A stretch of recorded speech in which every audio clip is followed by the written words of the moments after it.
지난주에 저희 연구재단 이제 기초과제 공고가 떴습니다. 그래서 준비하시는 교수님들한테 조금이나마 혹시 뭐 팁을 좀 드리면 좋을 것 같아서 지금 급하게 교육 일정을 잡았고요. 이렇게 백정 선생님 같은 친구 경우는 간단히 양력을 소개시켜드리면 이제 서울대학교에서 학사, 석사, 박사를 다 하시고 연세대 의대랑 이제 경상대에서 연구교수 하시다가 이제 올해부터 저희 이제 그 의료원에 연구교수님으로 이제 참여하시면서 지금 동문 실험하고 여러 가지 같이 하고 계십니다. 그리고 이제 올해 가을에 이제 개인 과제를 수주를 하셨어요. 그래서 아주 높은 경쟁률이었는데도 개인 과제를 따셔서 혹시 개인 과제 준비하는 교수님들한테 뭐 조금이라도 개인 그 교수님만의 좀 팁을 좀 전수해 드리고자 이렇게 자리를 만들었습니다. 그럼 이제 백정 교수님 먼저 이제 맞이해 주시면 감사하겠습니다.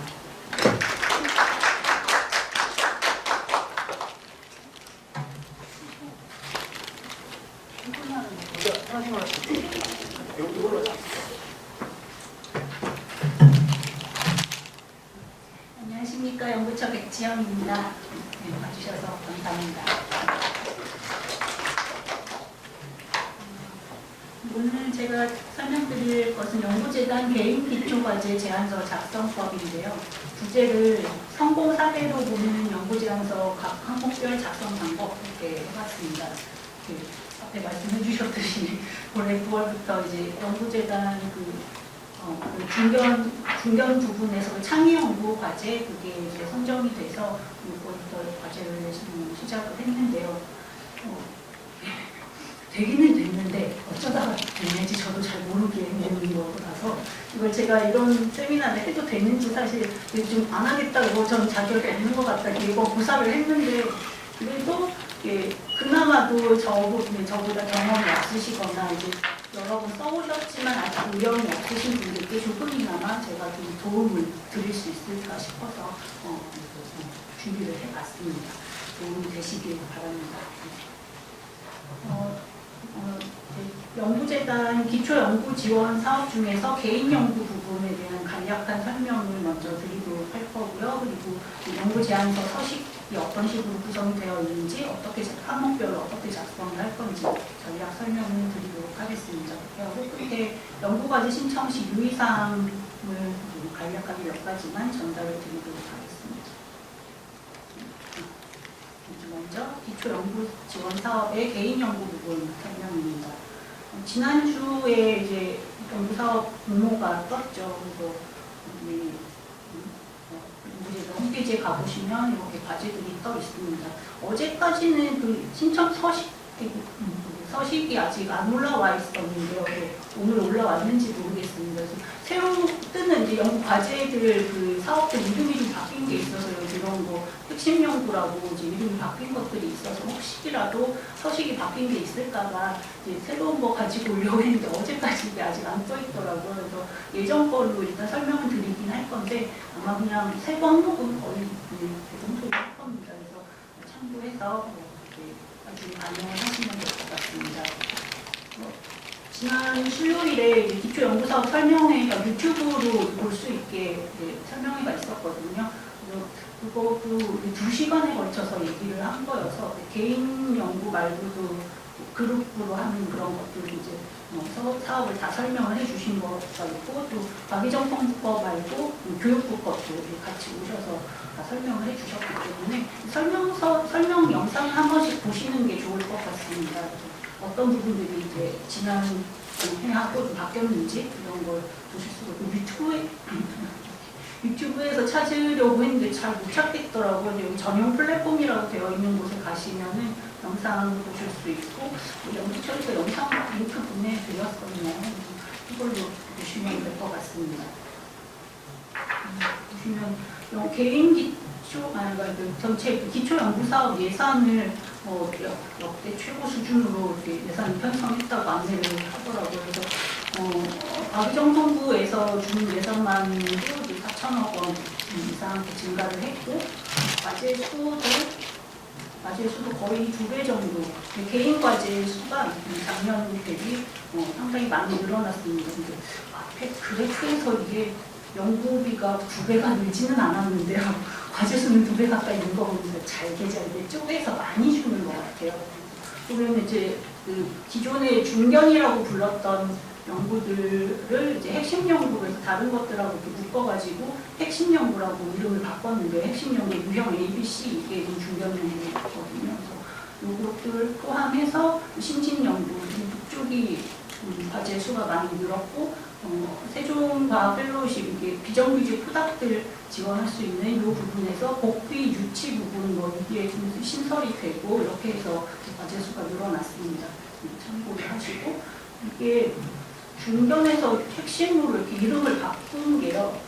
중견 연구라고 했더니 이름을 그렇게 붙여놨더니 매우 중후하신 분들께서 신청을 하셔서 평균 연령이 너무 높다고 그러라고 붙인 이름이 아닌데 오해가 좀 있는 것 같다 이러면서 이제 연구 진행 단계에 따라서 연구 발달 단계에 따라서 이렇게 기초부터 굉장히 많이 발전된 연구까지 계속 지원이 가능하도록 하는 그런 것이 목적이어서 이거를 핵심 연구라고 해서 대부분의 연구 과제가 여기에 묶이게 되고 여기 이제 비정규직 후닥들 그리고 정규직 신진 연구자들 대부분의 연구자들은 탑티어에 들어가는 이런 리더 연구 부분 이렇게 해서 구성이 되어 있습니다. 보시면 여기 연구비하고 연구 지원 연도 예전에는 3년까지만 지원했었던 창의 연구형 이런 것들도 이제 5년까지 지원이 가능하거든요. 그래서 이런 것들이 연도가 5년으로 바뀐 것들이 좀 있습니다. 근데 기본 연구는 없어졌다가 다시 생긴 게 있고 이런 것들을 자기 연구 수준에 맞는 그런 연구비와 연구 기간 선택을 하셔서 지원을 하시면 되겠습니다.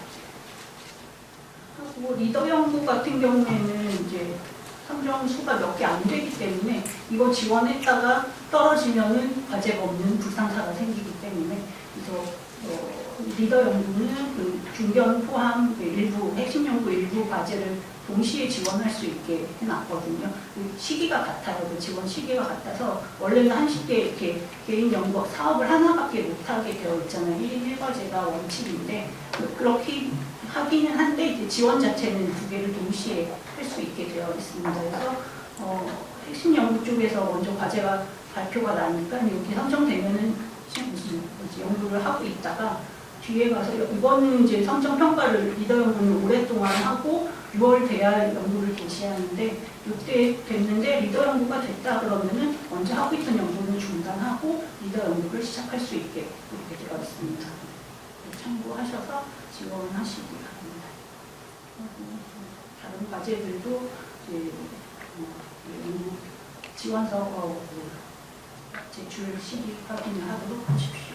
하고 이제 연구 제안서 서식과 작성 전략 부분으로 들어가 보도록 하겠습니다. 연구 제안서 그 서식이 이게 가장 대표적인 이게 구조인데요. 말씀드렸듯이 신규 서식이 아직 안 써 있어서 예전 거 하나 그냥 아무거나 들고 와봤습니다. 중견 연구, 일반 중견 연구로 들어가는 유형 1이라고 불렸던 건데요. 보시면 연구 과제의 필요성, 연구의 목표인 내용, 추진 전략 및 추진 체계, 그 안에 연구 기간 및 연구 적정성을 쓰게 되어 있고, 연구자의 그 연구 수행 역량 부분, 활용 및 기대 효과 이렇게 구조가 되어 있습니다. 그래서 그 외에 더 특별히 할 말이 있으면 쓸 수 있는 공간이 있고 국제 공동 연구인 경우에는 그에 대한 정보를 적게 되어 있습니다. 참고문헌은 5장, 10장 이렇게 분량 제한이 있는 거에서 제외가 되는 거기 때문에 참고문헌은 그 본문 내용하고 별도로 새로운 페이지에서 새로 작성을 하도록 되어 있습니다. 그 구조에서 일단 제일 먼저 과제명을 작성을 하는데요. 순서상 제일 먼저 나와 있지만 작성하실 때는 제일 마지막에 작성을 하시게 되죠. 연구 제안서 쓰다 보면 연구 내용은 넣다 뺐다 이렇게 하게 되니까 언제도 바뀔 수 있으니까 이거 과제명 정하느라고 시간 보내지 마시고 이건 제일 나중에 작성을 하시면 됩니다. 그래서 그러니까 산업기술 R&D 분야 쪽에서는 연구제안서 서식 주면서 이런 걸 같이 주나 봐요. 문서가 있더라고요. 과제명 작성 가이드라인이 있습니다. 괜찮은 것 같아서 가지고 와봤어요. R&D 목적, 제목에 이런 게 들어가야 된다고 제시를 해주고 있는데요. 목적, 적용 대상, 목표 수준, 그리고 뭐 기초인지 응용인지 개발 단계인지 이런 R&D 단계 이런 거를 제목에 반영을 해서 이 정도 양으로 이제 적어라 이렇게 되어 있습니다. 예시를 하나 이렇게 있는데 보면은 환경보호 및 에너지 저감을 위한 에코 음식 뭐 생산 기술 개발 뭐 이렇게 되어 있습니다. 이것도 괜찮을 것 같은데 요령 이제 가이드라인에 따라서 수정을 하면은 환경 보호와 에너지 저감을 위해 연구 목적을 이제 넣고 산화 발화 위험성 제거 및 대상이죠. 제거 및 성향성이 10% 이상 향상된 그걸 개발을 한다. 이런 식으로 구체화된 수치, 목표, 연구 적용 대상에 대한 목표 수준 이런 것들을 수치화한 거를 제시를 하는 것을 원하더라고요. 근데 산업기술 쪽이니까 이게 좀 의료공학 이런 쪽에서는 이게 좀 가능할 것 같은데 기초연구하는 데서 수치화돼서 이렇게 몇 % 이상 뭘 향상을 시키고 이런 거는 솔직히 좀 힘들긴 한데 그렇다 하더라도 이런 항목들이 포함이 되도록 제목을 정하는 것이 좋다는 것을 염두에 두고 작성을 하시면 될 것 같습니다. 이 외에도 이제 제가 제목 작성 부분에서 평가위원회에게 받았던 그런 것 중에 하나가 보통 제목 지적 잘 안 하는데요. 한번 이런 거 받은 적이 있는데 두세 부분으로 나뉘어 있는데 연구과제명이 두세 부과제 모두를 대표하지 못하고 있다. 연구과제를 좀 이렇게 대표성 있는 제목으로 정하는 게 좋겠다. 이런 제안을 받은 적이 있습니다. 급하게 막 내다 보니까 제목을 신경을 별로 못 쓴 것 같은데 이런 것도 이게 전체 연구 내용을 포괄할 수 있는 그런 거를 이제 제목을 쓰시는 것이 좋겠습니다.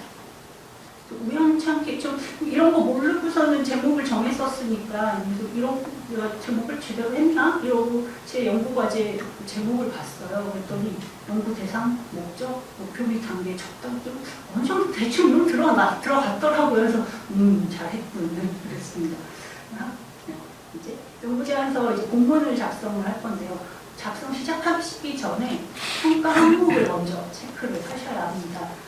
이게 왼쪽 거는 작년 거고 올해 핵심 연구 부분 평가 항목인데요. 똑같습니다. 그냥 여기에서 연구 내용 및 방법 이거랑 연구비 기간의 적정성을 합쳐서 원래 20점 10점이었던 거를 30으로 바꾼 거 외에는 그냥 똑같습니다. 그래서 요거를 그대로 반영을 하셔서 이렇게 요걸 그대로 반영을 하셔서 작성 분량을 정하시면 됩니다. 완전 똑같게는 못하겠지만 대충 요 정도 평가 항목에 100점이 들어간 그 정도 분량에 비슷하게 내용 분량을 정해 주시면 되거든요. 어디에 무슨 내용을 넣을지 몇 페이지까지 쓸지 미리 좀 정하고 그러고 시작을 하시기를 바랍니다. 이건 그냥 예시니까 참고만 하시고 제가 썼던 거 보니까 이 정도 썼더라고요. 그래서 분량은 대충 비슷하게 감안해서 작성을 하시면 되겠습니다. 또 본문 작성 들어가기 전에 또 하나 언급을 하고 싶은 게 있는데요. 이거 예전에 이제 6월에 저하고 민광욱 교수님하고 둘이 했었던 세미나인데요. AI를 활용한 연구제안서 작성 핵심 포인트라는 내용으로 이제 경북대 병원에서 있었던 워크샵 하루 종일 한 건데 이거 다녀와서 이거 핵심 내용인지 요약해서 세미나를 했던 거거든요. 혹시 여기 오셨던 분이 계실까요? 몇 분이나 되시는지 많지 않으시네요. 이때 제가 했었던 내용의 그 핵심 내용이 오늘 다시 반영이 되거든요. 그래서 요거를 다시 한번 언급을 하고 넘어가도록 하겠습니다. 이때 발표했었던 내용이 제일 중요한 내용인데요. 연구제안서의 본질이라는 것은 세일즈 문서입니다. 그래서 연구제안서는 내 연구 내용을 설명드리려고 작성하는 문서가 아니라 내 연구를 하려고, 그러니까 이 평가자에게 내 연구를 설득시켜서 사게 만드는 세일즈 문서라는 것을 염두에 두고 작성을 하셔야 합니다. 이렇게 하기 위해서는 평가자를 설득할 수 있는 스토리를 만들어야 한다는 거죠. 이게 당시 그 세미나 내용의 중심 내용이었습니다. 이때 드린 말씀 중에 또 중요한 것 중에 하나가 이때 한 10분 정도 되는 연자분들이 오셔서 워크숍을 하셨는데 많은 분들이 공통적으로 하셨던 말들 중에 하나가 제발 좀 알아들을 좀 있게 써달라. 뭔 소린지 하나도 못 알아듣겠다. 라는 말이 평가가 제일 많았습니다. 그래서 평가자분들은 나름 그 분야 전문가라고 모이기는 했지만 우리 옆 실험실에 다른 사람이 하는 연구 용어도 잘 못 알아들을 때가 있잖아요. 그러니까 같은 분야라고 크게 묶어놨을 뿐이지 비전문가인 거거든요. 그래서 비전문가가 짧은 시간 안에 3분 안에 내 연구 제안서의 주요 내용을 파악할 수 있게 작성을 하셔야 합니다. 그렇게 하려면은 연구 제안서에다 리뷰는 쓰시면 안 됩니다. 내 연구 내용을 논문 쓰듯이 A부터 Z까지 쭉 쓰시면은 안 읽어요. 평가자들이 못 읽습니다. 그래서 핵심만 요약해서 내 연구가 내가 무엇을 연구하려고 하는 거고 이 연구가 왜 중요하고 그런 것들을 핵심만 딱 요약을 해서 전달을 하셔야 되는 게 이때 말씀드렸던 것 중에 하나가 이제 과학동화하고 뉴스를 제가 언급을 했는데요. 과학동화라고 이제 잡지를 아시는지 모르겠는데 중고등학생들도 읽을 수 있는 이제 그런 내용이거든요. 하고 이제 영어 뉴스에서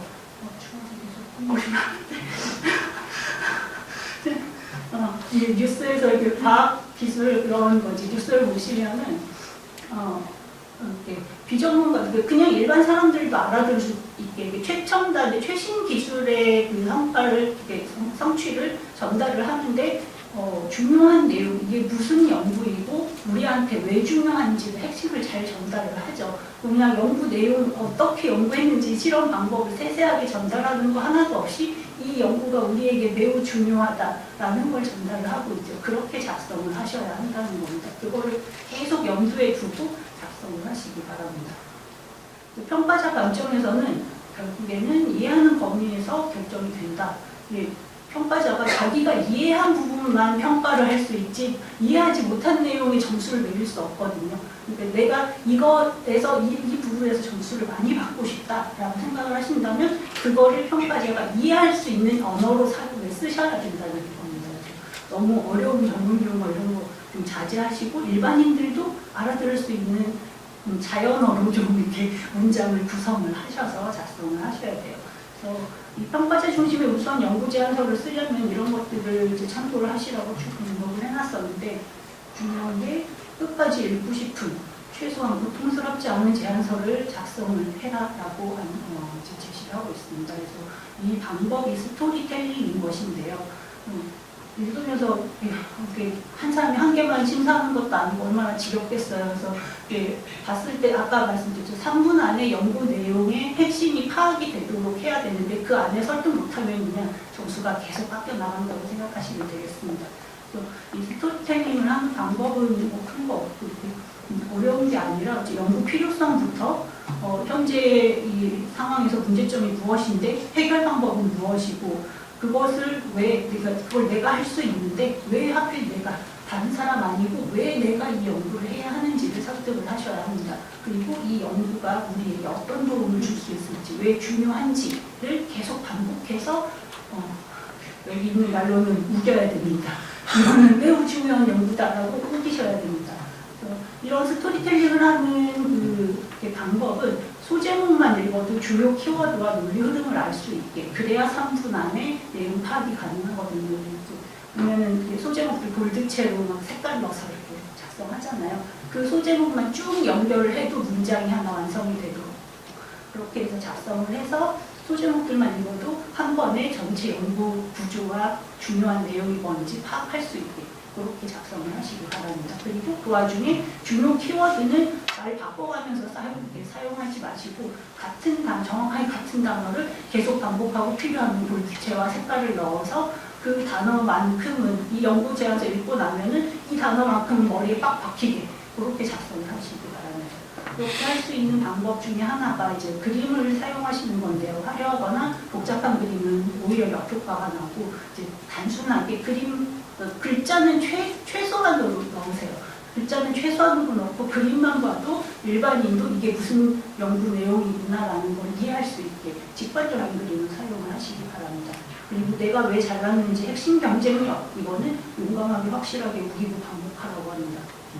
해보시기 바랍니다. 그래서 이제 연구 제안서는 세일즈 문서이고, 그래서 평가자가 좀 알아들을 수 있는 말로 쓰셔야 되고, 그렇게 하기 위해서 고통스럽지 않은 스토리텔링을 좀 구사를 해달라. 이게 전략이었는데요. 이때 이 워크숍 들으면서 제가 생각했던 게, 아, 망했구나 생각을 했습니다. 이게 5월에 이제 워크숍이 있었는데, 연구 제안서 상위 연구 제안서를 이미 제출한 후였거든요. 그래서 좀 미리 좀 워크숍을 해주면 좋았을 텐데, 끝나고 나서 워크숍이 있었어요. 그래서 가서 들으면서 생각을 해보니까, 이분들이 쓰라고 하는 이 방향대로 쓴 게 아무것도 없는 거예요. 그래서 아, 이번에도 망했구나. 이제 다음 회를 노려야겠다. 이제 생각을 하고 있었는데, 화제가 됐어요. 이거 왜 됐지? 이렇게 싶은 거죠. 저는 워크숍 들으면서 망했다 싶었는데, 나중에 제 연구 과제를, 제안서를 보니까 다른 비슷하게 좀 적용이 된 게 있더라고요. 그게 어떻게 그렇게 됐냐면, 이게 제가 고혈당 우울증 연구인 건데, 3번째 시도한 거거든요. 앞에 2번 중견 연구 이렇게 냈던 거는 이제 떨어졌다가, 중간부터 다른 연구로 바꿔서 이제 제안서를 내봤다가, 이 고혈당 요 과제로 낸 게 3번째였어요. 그래서 평가를 2번을 먼저 받아봤다는 거죠.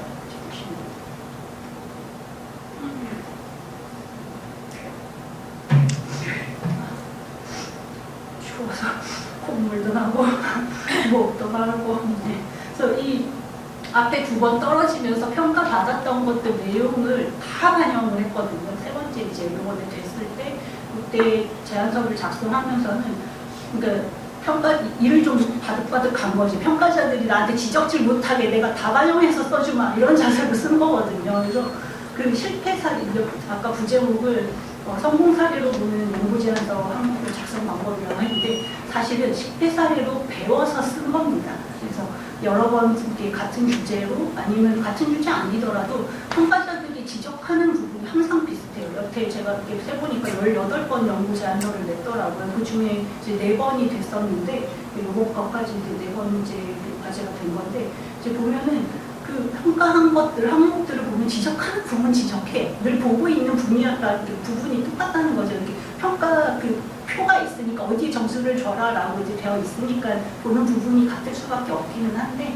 그래서 이제 평가표부터 이제 보고 작성 시작하라고 말씀도 드린 거거든요. 그래서 먼저 평가 받으셨던 것들이 있으면 그걸 충분히 반영해서 내가 지적질 당할 부분이 없는지를 잘 살펴서 작성을 하시기 바랍니다.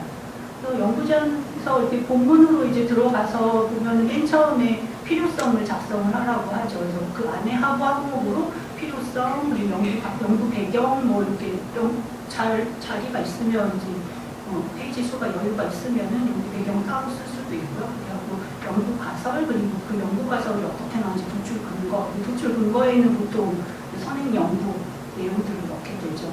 했을 때 앞에 말씀드렸듯이 소재 필요성부터 연구 가설 도출 근거 여기까지 다 내용이 연결이 되도록 쓰시기 바랍니다. 소제목만 읽어도 이게 무슨 내용이구나 하는 게 파악이 되도록 제목을 보시면서 적으시기 바랍니다. 이렇게 하시고 그림을 활용을 하셔야 되는데, 여긴 그림 수가 여기는 조금 많기는 해요. 연구 내용들 넣고 하느라고 그랬는데, 한 페이지가 전부 텍스트로만 도배되도록 하지 마시기 바랍니다. 안 읽어요. 읽기 싫어요. 정말 싫어요. 그래서 한 페이지 안에 3-4개 정도 그림이 들어가는 게 적당하다고 얘기를 하거든요. 교과서나 잡지 생각하시면 될 것 같습니다. 그래서 적절한 곳에 너무 현란하게 하지 마시고 그림들 적당히 이제 배치를 하셔서 심심하지 않게 작성을 하시기 바랍니다. 그렇게 하고 아까 말씀드렸듯이 너무 복잡한 그림은 하시면 안 되고, 이건 별로 좋은 사례가 그래서 아니에요. 그래서 논문에 넣었었던 그 그림들을 좀 편집을 해서 중요한 것만 가져오기는 했지만, 그래도 연구 데이터잖아요. 평가자가 보려면 그래프를 들여다보고 읽어야 되거든요. 이런 거 별로 좋지는 않습니다. 연구 데이터가 들어갈 수밖에 없기는 한데, 당연히 과학분의 연구 제안서니까. 그거를 최소화하고 이거를 함축적으로, 그러니까 여러 선행 연구했었던 것들 내용들을 이해할 수 있게, 그림만 보고 글자 안 읽어도 이해할 수 있게 그림을 새로 만드시는 게 제일 좋아요. 능력치에 달렸는데 이게 좀 어렵긴 한데, 그래서 새로운 그림을 함축적으로 만드시는 게 제일 좋습니다. 연습하시면 될 것 같아요. 하고 이제 연구의 창의성, 도전성 항목을 만들어서라도 좀 쓰는 게 좋은데요. 이게 앞에 너무 줄이구나. 아까 평가 항목에 보시면은 연구의 창의성과 도전성이 40점, 50점, 연구 배점이 굉장히 높거든요. 근데 여기에 지금 이 창의 연구 서식인데 여기에도 연구의 창의성과 도전성을 적어라라고 하는 항목이 따로 없어요. 그래서 그냥 곳곳에다가 이렇게 보드체로 넣으면서 나 이 연구 되게 창의적이지 않냐 막 이러면서 이렇게 막 이렇게 곳곳에다가 막 써놨는데 필요하면 이게 공간이 좀 된다고 하면은 그 창의성, 도전성 항목을 내가 별도로 만들어서 큰 항목, 연구 필요성 이런 식으로만 이제 제가 이렇게 정해져 있지 그 세부 항목을 강제한 건 아니거든요. 그래서 그냥 제가 만들어서 좀 넣어도 됩니다. 그래서 이런 거를 넣어서 작성을 하시는 것도 괜찮을 것 같습니다. 그래서 열심히 여기저기서 앞에 잘 안 보이시겠지만 잘 보이시면 안 되는데 세계 최초로 원인 기전에 기반한 고혈당성 우울증 치료 타겟을 제안하고자 한 이런 식으로 아주 용감하게 세계 최초 연구다라고 그냥 막 질러놨어요. 막 이렇게 해가지고 그냥 세계 최고는 아니겠지만 어쨌든 최초는 맞아요. 아무도 이거 관심이 없기 때문에 아무도 안 했거든요. 그래서 세계 최초다 이런 식으로 하고 끝에도 이제 연구 활용 이렇게 분야 이런 것들 적는 거 있잖아요. 그거에서도 이제 다시 한번 이게 창의성이 있고 도전성이 있는 연구다라는 거를 강조를 또 다시 한번 합니다. 잊어버리셨을까봐 평가위원들이 끝에 한번 다시 한번 얘기를 해드렸거든요. 그랬더니 평가받은 것 중에 창의적인 연구 주제다, 도창적이다, 신규성이 있다, 창의적이다 이런 평가를 받았어요. 그래서 여기 50점에 해당하는 이 부분의 점수가 아주 낮지는 않았을 거라는 겁니다. 아마 제출하시는 분들 점수가 되게 비슷비슷할 거예요. 그 안에 1, 2점 가지고서 막 각축점을 버리는 걸 건데 거기 안에서 1점이라도 더 얻는 게 우리 목표인 거죠. 그래서 조금씩이라도 더 신경을 써서 작성을 하시기 바랍니다. 연구 제안서 잘 작성하신 분 예시 하나 가져왔는데 그때 갔던 워크숍에 있었던 자료인데요. 서울대학교 최영진 교수님이라고 이분은 대형 과제들 되게 잘 수주하시는 분인데 비만 치료제 연구를 많이 하고 계십니다. 이분 그림도 깔끔하게 잘 만드시고 데이터들 넣으셔도 복잡하지 않게 연구 방법 설명도 그림으로 이렇게 설명을 잘 하셨고요. 소제목들 골드체에 색깔을 넣어서 이렇게 보시면 이게 선행 연구, 예비 연구, 이게 뭐에 대한 설명인지도 적으시고 제목만 봐도 GLP 무반응도 이게 GLP 비만 치료제로 쓰고 있는 GLP에 무반응인 사람들이 있구나 알 수 있고 비만 디지털 치료제 바이오마커 임상 연구를 이렇게 했었다 이렇게 적으시고 그럼 대체제 GLP-1과의 대체제로 비만 디지털 치료제라는 걸 연구하시는가 보다 뒤에 보니까 이제 예비 연구로 이제 비만 전자약 치료 효과도 이제 보셨습니다. 요거 대체제로 이런 거 연구를 하시려고 이 과제 제안을 하셨구나라는 걸 제목만 보고 그냥 알 수 있잖아요. 아는 거 밑에 안 읽었어도 이렇게 작성을 하시면 된다는 거예요. 이거는 이제 명사형으로 끝났는데 문장형으로 어떻게 하고 있다 이런 식으로 문장형으로 작성하셔도 되고 이거는 적당히 조절하시면 되겠습니다. 그리고 이제 여기 안에 이제 연구과제 목표 및 내용을 작성을 하셔야 되는데 목표는 좀 강조를 좀 이제 해서 쓰는 편입니다. 공간이 없어서 얘가 이제 글씨를 더 크게 못했는데 색깔을 넣거나 글씨를 키우거나 해서 연구 목표, 연구 가설 이런 거는 좀 이렇게 페이지에서 눈에 확 들어오게 이렇게 강조를 좀 해주고 연구과제 내용을 작성하실 때에는 여기에도 제가 스토리를 넣으라고 좀 적어놨는데요. 연차별 연구 목표 내용 이걸 표로 해서 일단 한눈에 정리가 되고 이거 복잡하게 쓰시면 안 되고 표 이렇게 한 페이지 다 차지하게 표 이렇게 작성하시면 안 되고요. 거의 제목만 넣도록 연구 제목만 넣도록 간결하게 표 작성하시고 이 연차별 연구 내용이 서로 연결이 되게 여기에서도 스토리를 좀 구사를 하시기 바랍니다. 1년차는 무슨 연구로 시작을 하는데 여기에서 무슨 결과를 얻고 2년차, 3년차 이렇게 연구 흐름을 제시를 해주시기 바랍니다.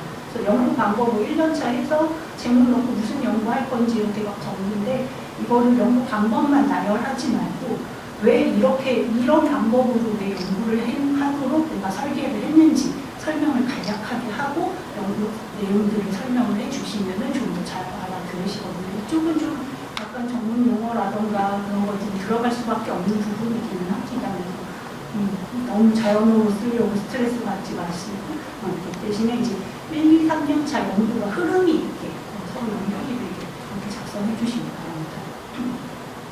그 뒤에 이제 추진 전략의 추진 체계가 있는데요. 여기 되게 간단하게만 작성하고 넘어가시는 분들 많이 있어요. 근데 또 그러니까 써있기로는 기초 연구 단계, 응용, 개발 이렇게 된 연구가 아니라 이렇게 협동하는 그런 연구 아니고 그냥 개인으로 기초 연구인 경우에는 추진 전략 간략하게만 적고 넘어가도 된다라고 적혀 있습니다. 그 연구 제안서 서식에. 근데 간략하게 적어도 된다는 거지 대충 적으라고 써 있지는 않습니다. 반드시 신경을 쓰셔서 적으시기 바라고요. 연구 순서, 방향, 방법, 내가 선택한 이 연구의 전략, 연구 방법들에 전략이 있다. 내가 아무 생각 없이 이렇게 나열하는 게 아니라 전략적으로 이렇게 한 거다라는 걸 어필을 하는 것이 좋은 것 같습니다. 그래서 여기에 지금 창의연구 연구 서식이었기 때문에 연구기관 및 연구비 적정성 항목이 없었거든요. 작성할 때. 이거는 평가 안에도 안 들어가게 되어 있기는 한데 이거를 안 쓰기에는 좀 그래도 뭐 이런 항목이 있다는 건 아니까 그래서 평가 항목이 별도 없어가지고 그냥 추진 전략 및 방법에 연구비 그리고 기관에 대한 내용도 같이 적었거든요. 그래서 적은 게 연구를 총 3년 동안 진행하고 연구를 1년째 처음에는 타겟 검증도 실험 물질을 선발해서 2년차에 동물 연구하고 동물 실험하고 세 번째로 이제 원인 기전 규명을 할 거다 해서 타겟 고르고 실험하고 원인 규명하는 것까지 그래서 점점 연구가 구체화되도록 구성을 했다. 나름 전략적으로 배치한 거다라는 그 말을 한 줄로 그냥 좀 어필을 해보는 거죠. 그렇게 하고 이제 연구비하고 기간 이런 것도 목적을 달성할 수 있도록 생각해서 고르게 배정이 되도록 고려를 했다라고 그냥 한 문장 그냥 언급을 안 하는 것보다는 그래도 내가 나름 고민을 해서 쓴 거다. 이 연구제안서 정성이 들어갔다라는 걸 어필을 해주는 거죠. 연구비 달라고 표를 쓰고 있는 건데요. 하고 이제 10장 정도 이렇게 쓸 수 있는 그런 과제들 같은 경우는 추진 체계 이런 거는 공동 연구라던가 여기 들어갈 수 있기 때문에 연구 자체에 공동 연구자가 들어온 건 아니다 하더라도 연구를 진행하면서 전문가들의 도움을 받을 수 있기 때문에 그런 것들을 이제 누군가에게 어떤 도움을 받아서 연구를 성공시킬 거다라는 전략 같은 거 이런 거를 그림으로 보통 많이 제시를 하게 됩니다. 말로만 쓰지 마시고 연구 체계 같은 경우에는 공간이 된다면 그림으로 많이 설명을 하시기 바랍니다. 연구자의 연구 수행 역량 부분이 있는데요. 책의 다음에 이렇게 있는데 이게 점수 몇 점이 꽤 됩니다. 20점이에요. 전체 100점 중에 20점이 우수성, 연구자의 우수성이거든요. 논문 좋은 거 CNS 있으면 됐죠. 그렇게 하는데 없어요. 저는 없어요. 그래서 이거를 또 열심히 어필을 해야 됩니다. 그래서 수행과제, 논문, 저서, 특허 등 이런 것들 기존에 가지고 있는 성과들을 어필하면서 이 과제를 내가 잘 해낼 수 있는 역량을 갖추었다라는 것을 구구절절 써주었습니다. 그래서 연구 대표 성과 5개밖에 제출 못하잖아요. 뒤에 붙어 있는 서식에. 그래서 5개밖에 제출 못하기 때문에 나머지 아까운 나의 성과들 이거를 표로 만들어서 특허랑 논문이랑 이렇게 표로 해서 나 이만큼 더 있다 좀 봐달라 이렇게 좀 호소를 했습니다. 이렇게 하고 중견 같은 경우에는 제가 평가가 이렇게 받았던 그 평가 중에 하나가 교신 저자로 나간 논문이 별로 없는 것 같은데 아직 중견 연구하기엔 이게 좀 비속어만 해보면 좀 어리지 않니 이런 식으로 평가를 해주신 적이 있어요. 그래서 그러니까 제가 여기 오기 전에 계속 그냥 호닥이니까 연구교수 이름은 연구교수지만 호닥이었고 하니까 연구실에 교수님께서 연구비를 가지고 계신 교수님께서 교신 저자가 되고 저는 지금 제1저자로 들어가죠. 논문들이 그렇게 되어 있는데 제가 또 제가 수주해왔던 연구 과제의 경우에는 제 이름, 그 과제에서 나온 논문은 제 이름이 교신 저자로 들어간 게 있었기 때문에 그것들을 강조를 하면서 막 본드체로 넣고 이렇게 강조를 여기다 이렇게 써주고 하면서 내가 교신 저자로 낸 논문들이 있고 연구 책임자로 몇 번의 연구를 수행을 했고 성과가 좋았다 이런 것들을 어필을 해서 그러므로 이 과제도 내가 잘 수행할 수 있다 이렇게 좀 나도 잘 할 수 있다 이렇게 얘기를 좀 해주었고요. 다른 것보다 이 해당 연구 분야 그러니까 다른 논문들 많은 좀 좋은 것들 많이 있는 것도 중요한데 이 제안한 과제하고 연결되는 연관되어 있는 과제가 없으면 조금 난감합니다. 그래서 하나라도 관련되어 있는 연구 논문이 있어야 중견은 그나마 신청을 좀 해볼 수 있는 것 같아요. 관련 연구 논문 하나도 없이 중견은 진짜 면담을 해드리는 것 같고 될 수가 없는 것 같아요. 그거 좀 고려를 해서 그 연구 성과들을 강조를 해주시는 것이 좋겠습니다. 연구 활용 당하는 기대 효과 부분도 이것도 10점이에요. 점수가 없지 않습니다. 그래서 이것도 그냥 AI 뭐 이렇게 돌리지 마시고 이것도 좀 잘 생각해서 고민해서 좀 적어주셔야 되거든요. 최소 2개 이상씩 정성껏 좀 쓰셔야 되고 가능하다면 정량적 지표를 제시를 하기를 원합니다. 그래서 논문 몇 편, 학술대 몇 편, 예전에는 표 작성해서 4개 했었는데 그렇게까지 강제를 하지는 않는데 그리고 의료 공학 쪽이라면은 이런 기기의 성능 몇 % 이상으로 높인다든가 이런 것들 이렇게 수치로 할 수 있는 것들이 있는데 우리 분야 기초에서는 좀 쉽지 않기는 한데 그래도 정량적으로 가능한 것이 있으면 그런 지표들을 제시를 해주고 이런 말들 이제 기대 효과 이런 부분에 사용했던 게 이건 새로운 패러다임을 제시할 수 있고 새로운 분야를 창조할 수 있으며 새로운 과제를 파생시킬 수 있고 신규 약물을 개발하는데 기초가 될 수 있다. 온갖 말 이렇게 다 해서 그래도 창의 도전 부분 점수 잘 받았잖아요. 그럼 됐죠. 그래서 창의성이 도전성이 있는 것이라는 거를 이게 어느 쪽이든 간에 어느 연구 과제든 간에 창의성, 원천성, 도전성 점수 100점이 높이 있습니다. 그래서 이 부분 잘 생각하셔서 말을 만들어 주시기 바랍니다. 이건 좀 블록 처리를 했어요. 근데 최근에 됐던 그 병원, 의료원에서 그 지원해 주시는 연구비 거기에 냈었던 것 중에 연구재단 연구제안서에는 요약문이 없거든요. 요약문 칸이 뭐 과제 종류 따라서 있는 경우도 있는데 그 개인 기초 그쪽에는 요약문 종이로 작성하는 거기에는 없고 입력할 때 웹에는 이제 요약문이 들어갑니다.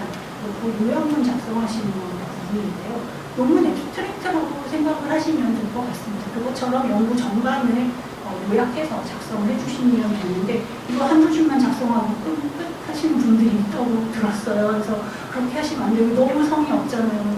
그래서 근데 그러니까 이거 내용을 얼만큼을 작성하라라고 제시되어 있지 않은 경우가 있거든요. 그러면 저는 그런 경우에는 주어진 칸을 채웁니다. 한 페이지 가득 이렇게 칸이 그려져 있다고 하면 거기에 채울 만큼 씁니다. 조그맣게 칸이 제시되어 있다고 하면은 매우 짧은 앱스트랙트를 씁니다. 그래서 이게 이게 무슨 생각을 하고 이 칸 크기를 준 건지는 모르겠는데 그 칸에 맞춰서라도 작성하고 논문 앱스트랙트처럼 좀 더 내 연구 내용을 함축적으로 다 통합적으로 전달할 수 있도록 작성해 주시기 바랍니다. 대표 연구 실적 작성하는 게 뒤에 5개씩 붙여라 이렇게 되어 있어서 요약하고 뒤에 문자를 붙이고 이렇게 되어 있는데요. 이거 쓴 거 이제 보면 대부분 제가 학생들이 쓴 거를 봐서 그런지 모르겠는데 이거 되게 대충 쓰시는 분들이 많거든요. 논문 영어로 앱스트랙트 쓴 거 번역기 돌려고 그거 그냥 갖다 붙이세요. 근데 말이 되게 어색하게 문장 써 있잖아요. 한국어가 아니잖아요. 그 말 그대로 갖다 쓰지 마시고 한국어로 좀 바꿔서 말이 되게 우리나라 말로 술술 잘 읽히게 가독성이 있는 문장으로 바꿔서 좀 써주시기 바랍니다. 여기 이제 요즘에는 연구 내용 요약뿐만 아니라 이 연구 내용의 가치와 중요성 그리고 이 연구 계획서, 연구 계획과 연관성이 무엇인지 연관 연구 과제가 있으면 저거를 이렇게 세부 항목들 제시가 돼 있더라고요. 빠뜨리지 말고 정성껏 작성을 해주시기 바랍니다. 처음부터 끝까지 좀 계속 얘기하는데 좀 정성 들여 쓰셔야 돼요. 어느 한 항목 것도 그냥 대충 넘길 수 있는 데가 없거든요.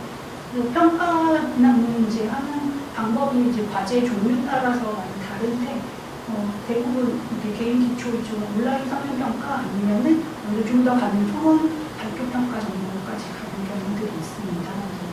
어떤 평가를 받는 과제인지 확인을 하시고 이렇게 정리하고 있습니다. 확인을 하시고 그 과제 종류 따라서 평가 배점이 다르니까 또 종류 따라 더 확인을 하시기 바랍니다.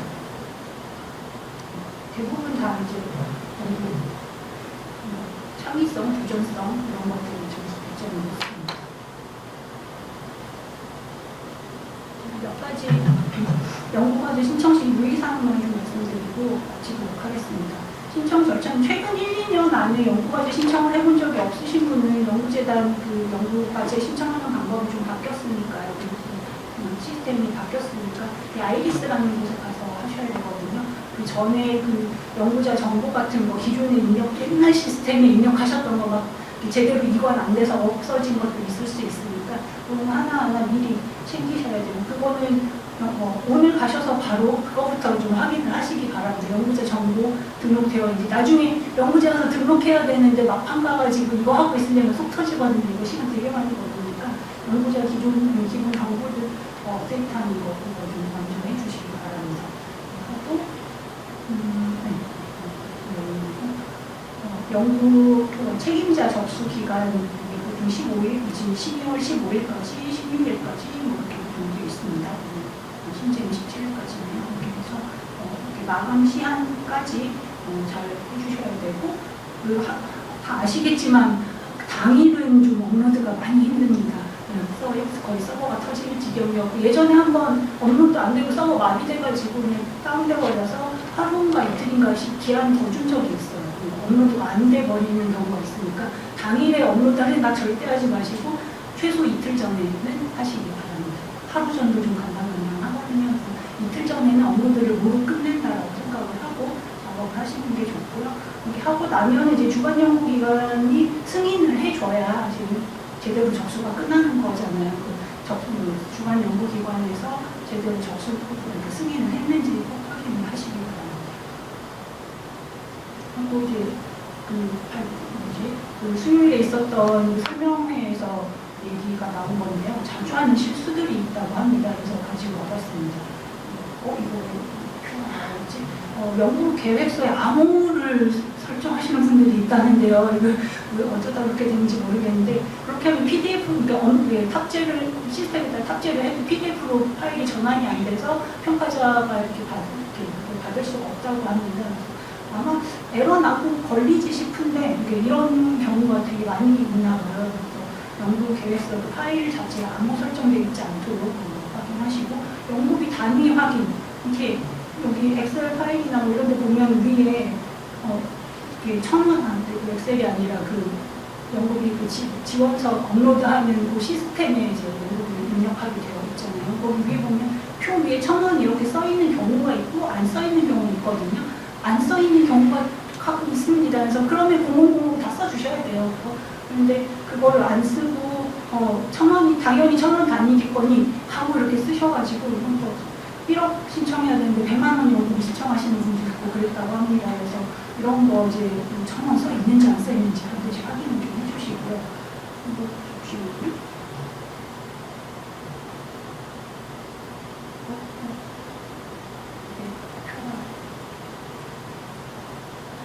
지워줘야 되는데 애니메이션 설정이 안 먹히네요.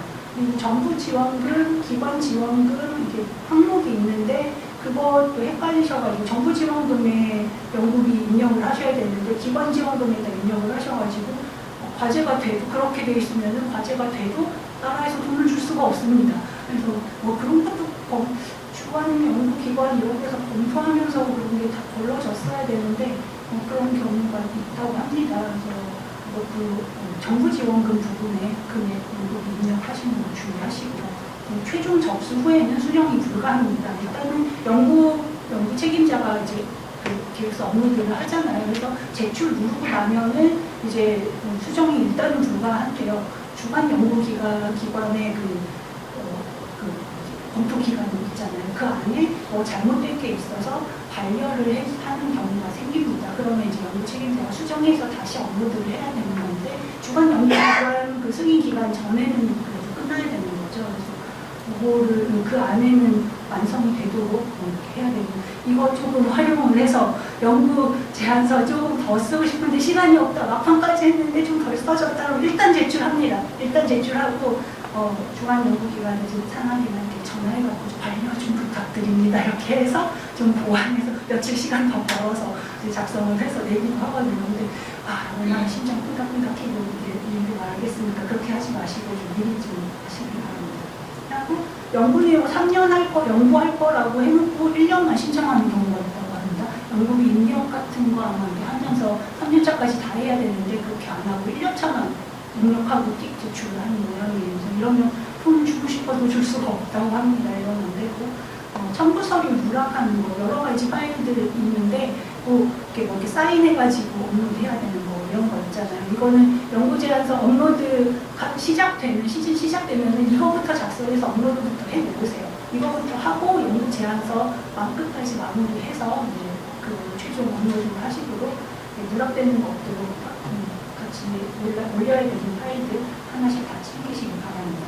직접비에 대해서만 예산을 넣으셔야 되는데 연구비가 안 맞아요 이러면서 계속 연락을 주신대요. 전화를 되게 많이 받는다고 그렇게 하시던데 직접비에 대해서만 이제 예산을 작성하시면 되고 간접비는 기관별로 그 정해진 비율에다가 자동 편성이 되니까 주어지는 직접비에 대해서는 예산을 입력하시기 바랍니다.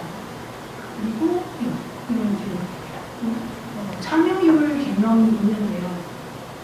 이거는 참여율이라는 이번에 의료원에서 하는 그런 거 지원금 여기에서 서식에서 가지고 오는데 이렇게 보면은 그때 참여율 부분 여기를 다 합쳐가지고 4명이 있으면 4명의 참여율을 다 합쳐서 100%가 돼야 한다라고 생각을 하시는 분들이 있는데 그게 아니고요. 이 참여율이란 개념은 연구원 개인의 최대 역량을 100%로 놓고 이 과제에다가 얼만큼의 시간과 노력을 투자할 건지 개개별마다 개인마다의 그 참여율을 말하는 겁니다.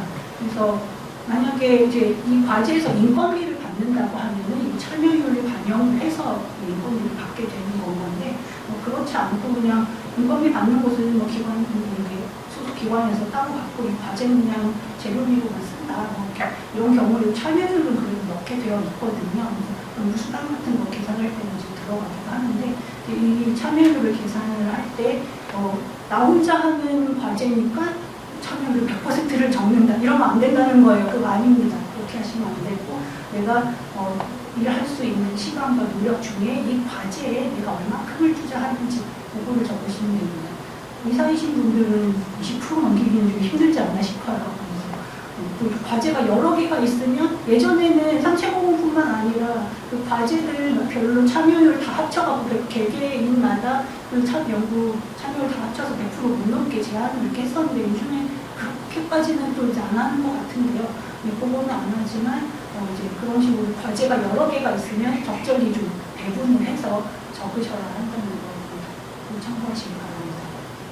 여기까지 하도록 하겠습니다. 감사합니다.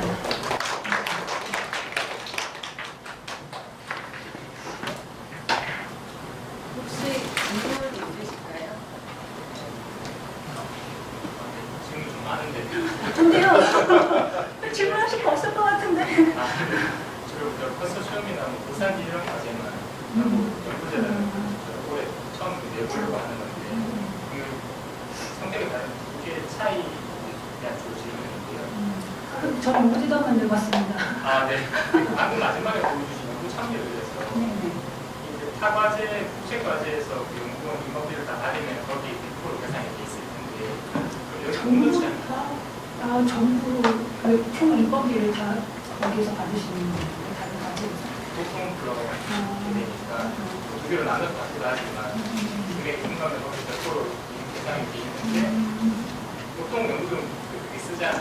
다른 인건비라고 PI 여러 가지에 다 얘기를 하니까 그럴 경우는 여기 참여를 한다 하더라도 참여를 계산 못하는 거예요. 그러니까 줄여야죠.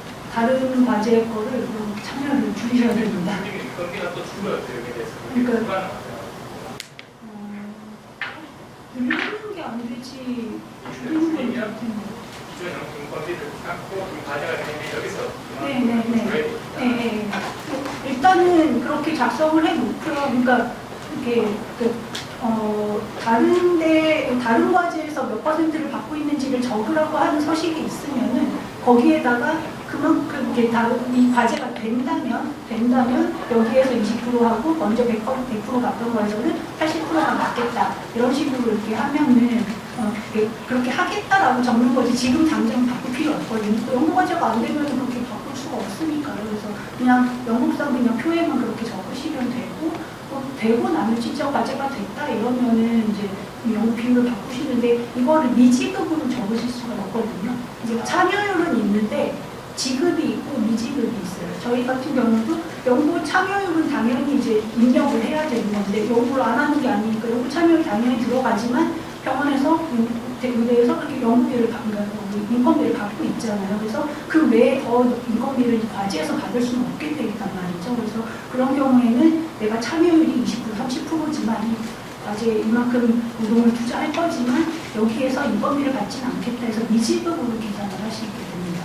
그렇게 해서 다른 과제에서 100% 인건비를 받고 이 과제는 참여는 하지만 인건비는 여기서 안 받겠다 해서 미지급으로 넣으시면 될 것 같습니다.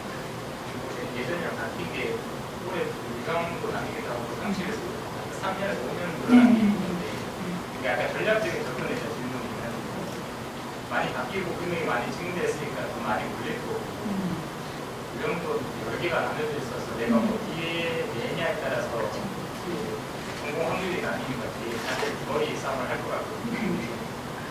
그냥 그 개교를 보시기에 사실 5년이면 굉장히 길잖아요. 대규모 컨소시엄 과제야 뭐 3 플러스 1 이렇게 가지고 지금까지 5년 정말 긴데 5년으로 해서 길게 평형을 갖는 걸로 도전하는 게 좀 공공이 있을 거라고 생각하시지 않나요? 3년 정도로 기존처럼 좀 가는 게 이거를 5년까지이지 5년으로 해야 하는 게 아니잖아요. 그래서 그냥 이게 연구 그 평가위원들 그 내용들 보면 연구 내용상으로는 한 3년만 해도 되는데 3년 4년 연구일 건데 5년을 신청했네 이런 평가도 오거든요. 그러니까 그냥 이게 내가 이 분야 그러니까 1년에 그 지원되는 금액이 과제마다 다르잖아요. 그러니까 1년에 내가 이만큼 금액을 받고는 싶은데 5년까지 하고 싶지는 않다고 3년 4년으로 제출하시면 됩니다. 네, 이게 최대가 5년이라는 거지 그만큼을 꼭 신청해야 되는 게 아니거든요.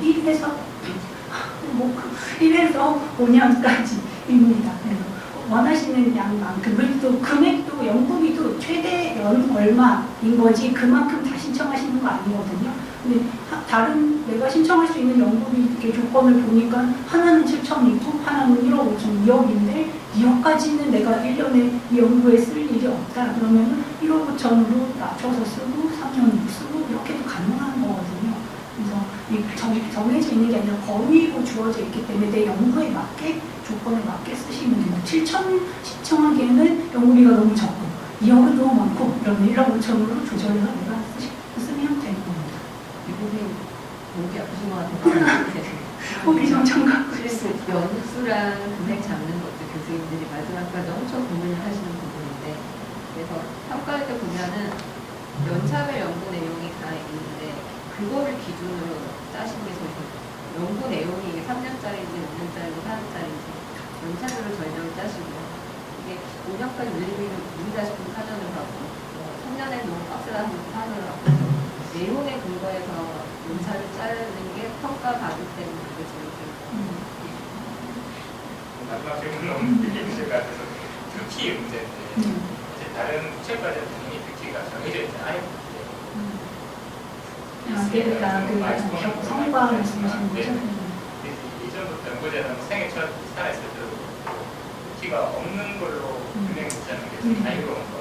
계획생은 좋지만 달성 안 해도 단수되거나 페널티가 없으니까 여전히 그거는 네, 그렇습니다. 그런 거 전혀 없는 것 같아요.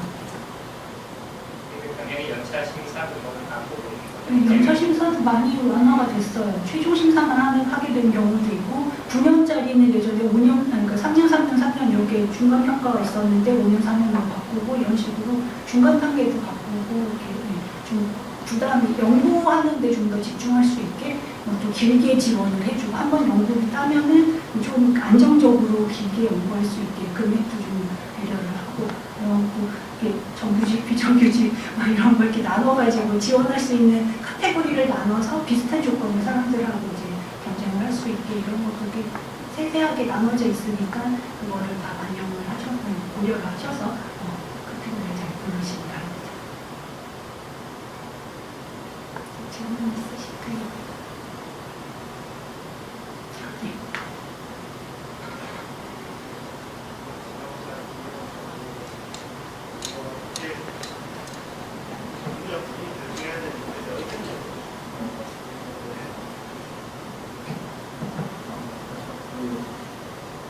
지금 이제 유형이 보니까 오늘부터 중견이라는 영어가 저는 핵심이라는 걸 느꼈는데 네.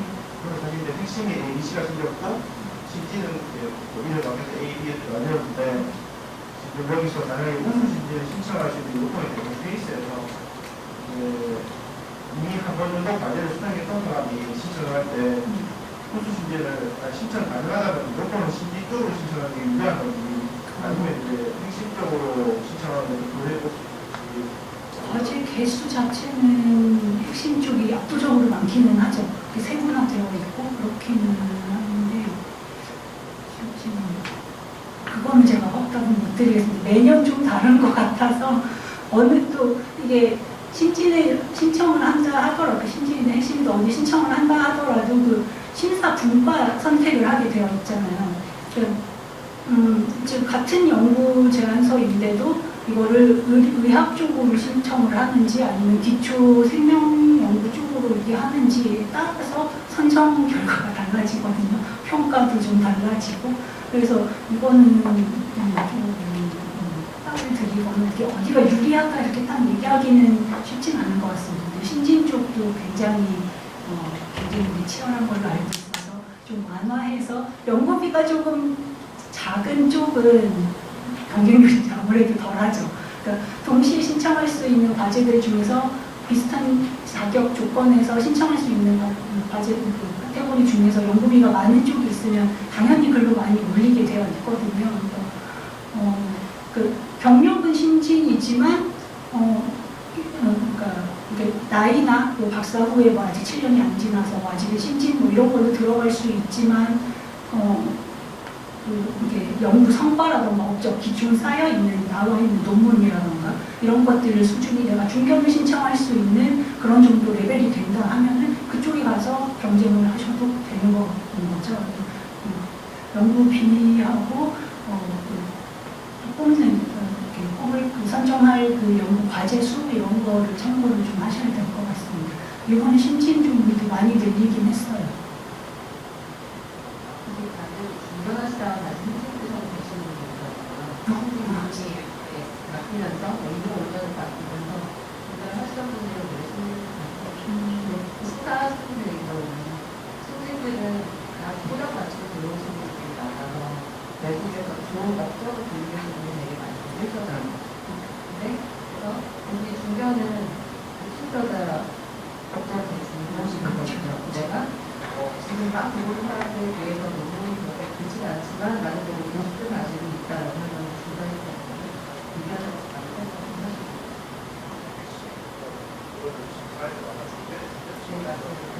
일반 바뀌고 보면은 이제 아무리 논문이 좋아도 중요한 자기 고심저자가 없으면 그게 되게 좀 약점이 많아요.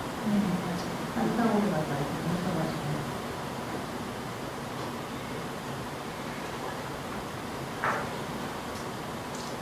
추가 질문 있으실까요? 오늘 긴 시간 책을 많이 전시해 주신 것 같습니다. 그런데 교수님 계획서 보고 느낀 건데 정성이 많이 들어간 계획서 같아요. 모든 심사위원들이 다 사람이 평가를 하는 거다 보니까 아무래도 정성이 많이 들어간 계획서가 점수를 잘 받을 수밖에 없고 그리고 이제 거의 모든 의견이 동일한데 조금 추가 하나 드린다면 요즘에 마지막 기타 항목이 있는데요. 보통 잘 안 쓰시거든요. 요즘은 정부를 따기 힘드니까 다들 저게 엄청난 욕설을 하신다고 합니다. 몇 줄이라도. 내가 저 얼마나 절박하고 간절하고 이런 연구를 수행하기를 간절히 원하고 이런 식으로 절박하게 다들 쓰시는데 마지막 부분 한두 문장에서 사람 마음을 움직이신다고 하더라고요. 1, 2장. 그래서 그런 것들도 그냥 넘어가지 마시고 잘 이용하시면 좋을 것 같습니다. 오늘 그 좋은 강연 해주신 댓글 다시 한번 감사드립니다.